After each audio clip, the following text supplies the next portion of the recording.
হ্যাঁ কি দিছে? এই যে এইগুলো বাদাম একসাথে মিক্সার করে ইফতার করলাম আজকে। আলহামদুলিল্লাহ। চাল ভাজা,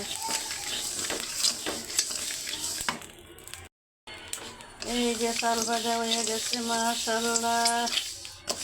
আজকে চাল ভাজার বাদাম দিয়ে ইফতার করলাম।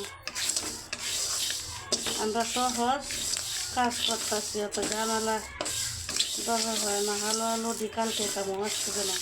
আজকে এবাদতির রাত্রি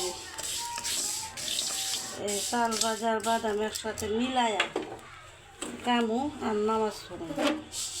আপনারা কমেন্টে জানাইবেন কেমন চাল ভাজেছি। আর এই যে বাদাম, এইগুলো একসাথে মিক্সচার করে আজান দিব একটু পরে ইফতার করলাম। অত ঝামেলার দরকার নাই। আজকে কি আর হালুয়া লুডি, আজকে হয়েছে এবাদতের রাইতে। এই যে মাশাআল্লাহ, আপনারা সবাই কমেন্ট বক্সে জানাবেন মাশাআল্লাহ। সবাই লাগিন্দা করি, সবাই সুস্থভাবে নমস্কার করার এই দিন আর কার ভাগ্যে আছে না আছে জানি না।